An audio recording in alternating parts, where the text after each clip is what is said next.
সবাইকে আমার চ্যানেলে স্বাগত জানাই। আজ আমি গোপালের জন্য একটু ড্রেস বানাবো। আর আপনারা দেখতে পাচ্ছেন একটি কাপড় নিয়ে নিয়েছি। এটি আমার ভালো লেগেছে, এই কাপড়টি। আপনারা যে কোনো কাপড় নিতে পারেন।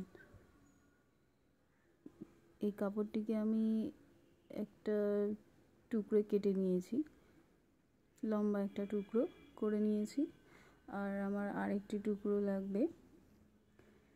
এবার আমি এটাকে সেলাই করে নেব, মুড়ে সেলাই করে নেব, দেখতে পাবেন। আপনারা দেখতেই পাচ্ছেন আমি এটাকে মুড়ে সেলাই করে নিয়েছি। এবার এটিকে আমি কুচি দেব, সেটা দেখতেই পাবেন। ছোট ছোট করে কুচি দিয়ে নেব। এবার এটি আমি কুচি দিয়ে সেলাই করে নেব।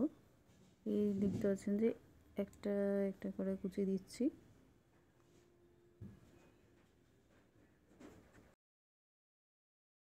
সেলাই করার পর আপনারা দেখতেই পাচ্ছেন ড্রেসটি কত সুন্দর লাগছে।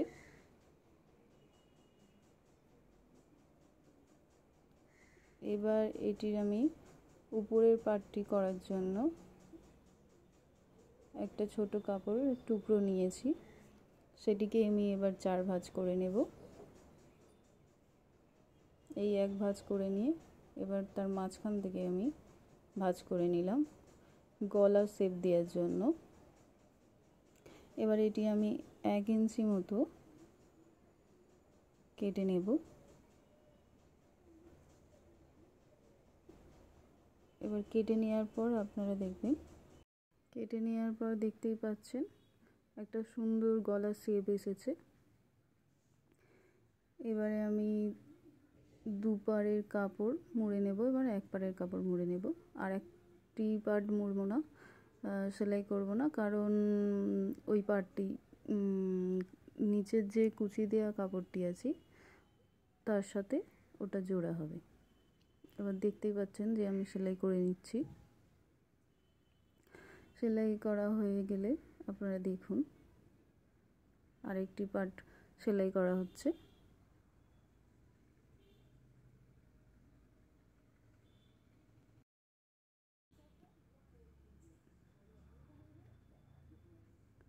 এটিও সেলাই করা হয়ে গেল।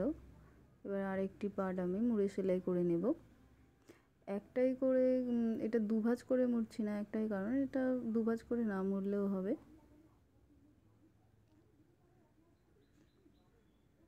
এবারে আমি এটি এই এক ভাঁজ করে মুড়ে নিচ্ছি, মুড়ে সেলাই করে নিচ্ছি।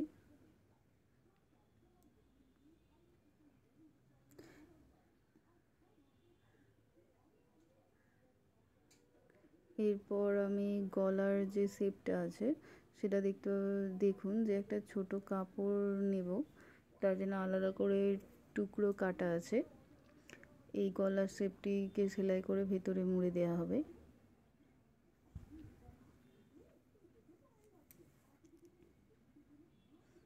এই যে কাপড়টি আমার আগে থেকে ওটা আয়রন করিনি, আপনারা চাইলে আয়রন করে নিতে পারেন।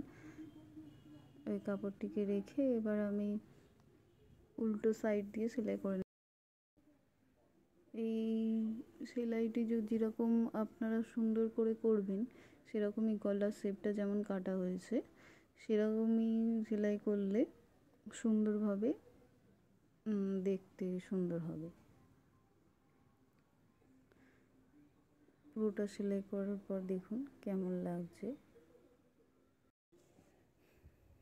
এবার আমি এই কাপড়টিকে কেটে নেব। দেখুন কোন কাপড়টি আমি কেটে নিচ্ছি, যেটি সেলাই করলাম যে ছোট টুকরো কাপড়টি।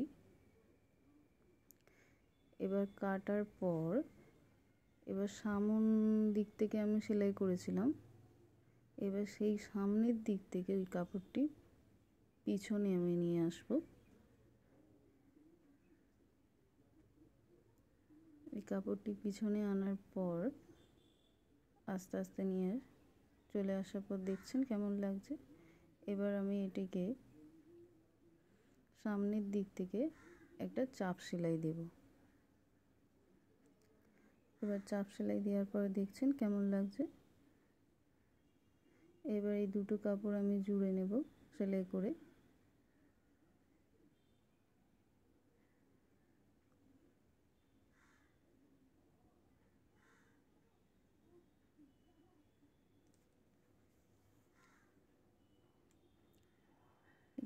দুটি কাপড় আমি জুড়ে সেলাই করা হয়েছে। এবার একটা ছোট একটা ফিতে এখানে আমাকে লাগাতে হবে। সেটাই লাগানোর পর দেখুন আমার এখন গোপালের জন্য ড্রেস রেডি হয়ে গেছে। কেমন লাগছে সেটা কিন্তু জানাবেন আপনারা।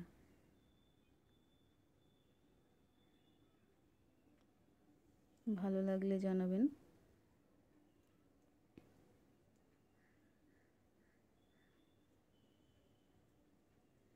ভিডিওটি দেখার জন্য ধন্যবাদ আপনাদের। ভালো লাগলে ভিডিওটি লাইক করবেন আর সাবস্ক্রাইব করবেন। আর কেমন লাগলো আপনারা নিশ্চয়ই কমেন্ট করে জানাবেন। ধন্যবাদ।